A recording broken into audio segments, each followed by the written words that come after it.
Hi guys, today I am going to try this new method since I was thinking about uh, pruning my tree tight to make it grow tighter, and most of the fruit out here has been dropped and it left me just enough, and with the squirrel it's been messing with them, which is a disaster. It's unfortunate, but by the time they callus up and they grow by the end of the season, I hope all of that will be pushed out and it's just like a scratch surface. Will be looking ugly, but the fruit still tastes good. So, as I was thinking, every year I heavily prune these back, and to keep it, constantly pruning to keep it small and short. So all of these growth, I usually cut a lot and throw them in the trash. So I feel like, why not give it a chance? Because I put some of these taped on here, or little ribbons here to remind myself at the end of the season when I pick this fruit, I might go ahead and take it back to here so that new growth for next year start growing closer to the center. As you can see, I pruned it in May, and some of these already start to respond with a lot of growth that is much closer to the trunk, and they continue to grow out, which is good. So I'm probably not going to need every single branch here, so I was like, why not give it a try, for air layering, because I tested out on my flowering peach tree. I did 5, and every single one of them rooted, and it was such a good result. So I'm thinking, now it's like I want to air layer everything, but air layer is I'm during the growing season, and I think you can do it throughout most of the year during the leaf time. You have leaves, and not during the winter where it's too cold. So the temperature, I think, is like ideal in the maybe 70s or so. So I'm in July, and it's probably gonna get about 80s and 90s. And let me show you my.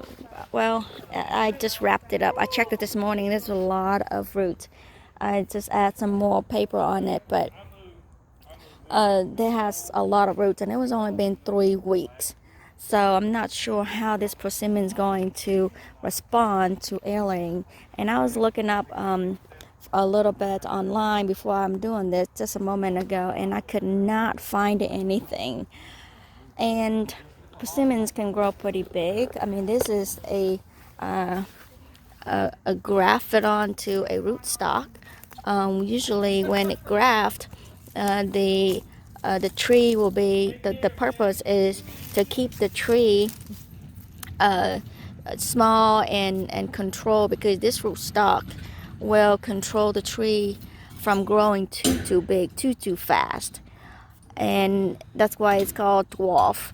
And so trying to grow roots out of this real tree, it's gonna be, I'm guessing it's gonna be growing very vigorous. But why not give it a try? My persimmon does not give any sprout coming out from the rootstock, so I can't really propagate those by rooting, or get the new root base to graft onto those. The pear do get a lot, but seems like none of these got any little roots at the bottom. I never have to cut them out, so why not give it a try? But it's a little introduction. So I have a fruit here. I'm guessing with a lot of readings and looking up earlier, a lot of people don't have good success with them. So with this being said, I assume it's gonna take about 2 to 3 months, and I'm in July. That will be sometime in October. I might be able to do it right here. It's a nice cane right here that has an empty section here, and I'll just leave that so that when I cut that out, this off, when it roots, if it roots, then that can be the new growth for the end of it, and it's still closer to the trunk, which I like. And by October, I'm thinking this guy will be ripe and almost be ready. So I almost think I should wait until another month so that even if I do from August to November, but I don't know. I'm so eager to do right now. So by the time I get this done, this root, that will be done. And so let me go over with you some of the items that I use to root my flowering peach, the dwarf flowering peach. A knife. I'm just gonna use some of these zip tie. The short ones will be good. But if you have shorter, it'll be better. But this is the short one that I have. And this is the grocery bag. There's a moving truck over there, so it's gonna make a bunch of noise. I hope you can still hear it, but it's a grocery bag. I just kind of trimmed it off and cut it in half. It's about 4 inches in width, and the whole length of the bag, you know, the sideway. And some of these root hormone that I've been using over the years. This is very strong stuff. I mean, you can, this said you can actually propagate or cutting with those kind of wood. It's very old, even an oak, but I've never tried, never need to, I never wanted to, I guess. And a couple of sheet of paper towel. I just fold them and kind of wet them a little bit like that, not pretty wet. And that's all I'm gonna be using. So I might do 2 of these because I'm thinking that I'm going to cut this one too. So I might go ahead and do one of this right here, this section right here, and the other section is right here. Both has a fruit at the end of it, but I hope it's not going to affect the growth of the fruit. And if they do, it's a good experience for me. And I still have the other 18 left for the rest of the season. So first I'm going to scrape off a little bit. This is this part is older than this part right here, where at the end of the season it grew a new at the tip. And I think this one is about it was last year's growth, because this one is this year's growth and it's already brown. So this was last year, so it's about 1.5 years old. So that one probably 2.5 years old. But I'm gonna do a section from here, both, and see what happened, to see where the roots grows. I think the roots usually grows from this end, so maybe it's too close. By the time I tie it up, it might get into this bud's way. But I'm going to try to get a little bit to see how the older woods would respond. And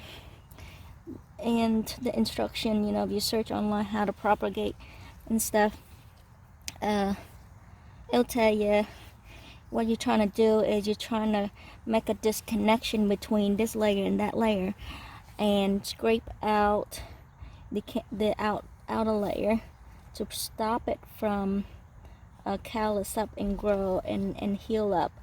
And that way it will stop. It will start growing root. But when you get to this layer, the outer layer, it peels off pretty easy. So that, at least you get to that layer. It looks like this. It's pretty shiny inside, easy to peel off. So that's smooth, so at least you get through that. If you don't get through that layer, there's a chance of the skin, you know, the outer skin might trying to heal up and callus up and grow the skin back and not really doing the roots. So that is done. That was pretty quick. So the grass is so wiggly. I have a tiny little tripod, so I just put it in this big bin to give me some stability. But next I would just open this up. It's a little bit dripping, but don't worry, you know, over 3 months it probably will dry up, so I want a little extra water than dry. I'd rather it to be a little wet than dry. So just get about a little bit like this, just a little bit. I mean, this is strong stuff, so you know, all you need is just a little bit. And I just kind of spread it on the top here, and all of that is basically stick to the paper there and apply it to the root, not the root, but the scar, the cutting, the opening. So just wrap it in there. I find that, you know, wrapping tight or not tight, not really for the flowering peach, at least it's not that big of a deal for it, but I'm not sure about that one. So that's the way it looks right now. It's pretty thick. Using 2 pieces of the paper towel there, because it's gonna stay there in the heat for at least 3 months, 3 to 4 months. And then just see, this is a paper that was like 4 inches or 5 inches long, so that it's past this paper here, the wet paper, and just kind of wrap it, keep wrapping it around.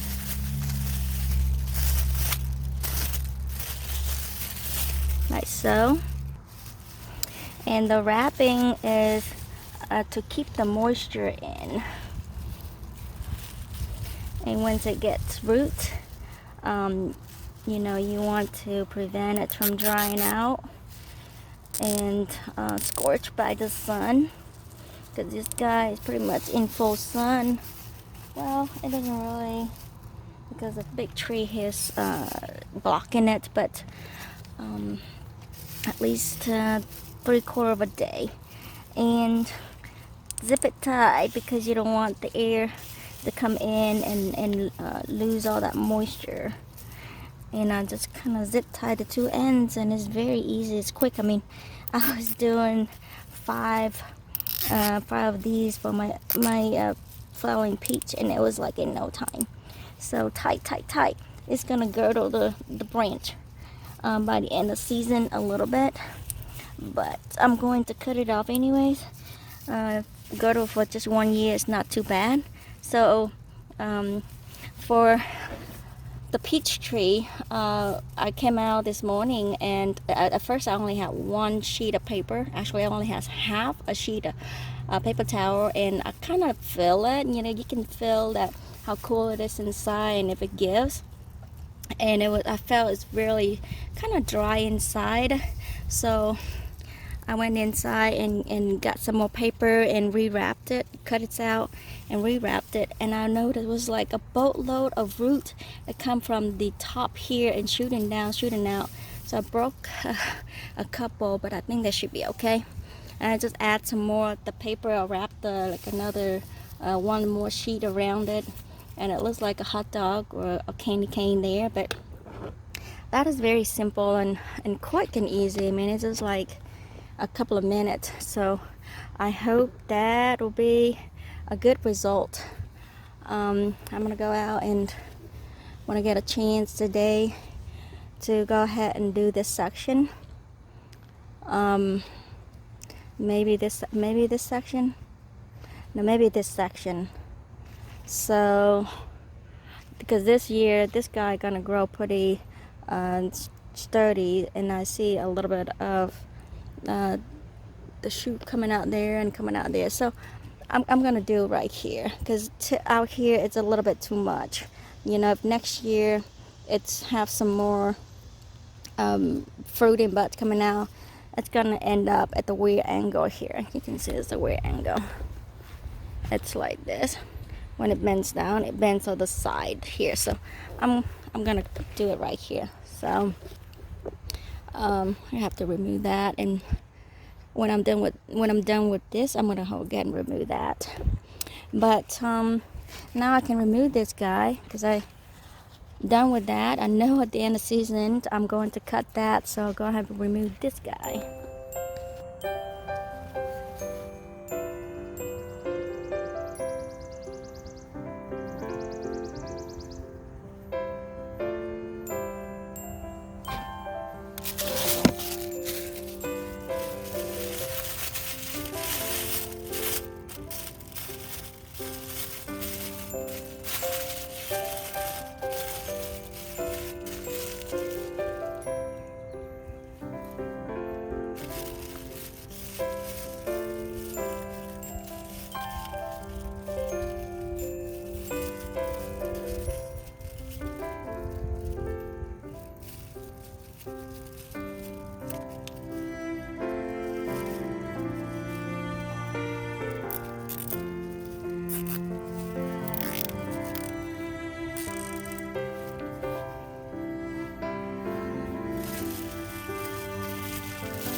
So I got 2 done, just for the security of hopefully 1 will make it, or hopefully 2 will make it, and then we'll see what happened. But I don't know if I have another 1 or 2 or both of these succeed. I don't know what to do with them. I might have to encroach out more in those areas somewhere, maybe right there. But this is a very fun process and interesting, and I'm curious, and I hope you follow me with my persimmons journey from cuttings to pruning to layering. And hopefully if I continue to do this, and I will continue to follow up, because even if it fails, I will update you on it, and see my experience and my thoughts, so that you can learn from it. And if you want to continue my persimmon journey, click that subscribe button, or let me know with the like button to let me know if you're interested in this, or what your experience turned out to be. And this is a fuyu, and I'm not sure how good it is, but a lot of like how good of a graft, or not cut, layering it will turn out. But a lot of people and a lot of studies saying it is not a good option, but it's good to try, because I'm gonna prune this out anyways. All the studies saying that you get a rootstock and you graft these buds onto, like these nice bud in the winter, onto the rootstocks. That's how they do it. But hey, why not give it a try, right? So if this fail, for sure I will never be doing this again. And thanks for watching. You know what, I'm gonna continue this video, and I'm gonna save it until, well, I don't know. I'm gonna go ahead and post this, and I'll be back in the time when I pick this, or even when I come back in a couple of months, and I'll periodically come out here and check to see how I feel as far as the water content level in here. But I will update you on a different video, because this is going to be a little too long. So alright, I'll talk to you later. Bye bye.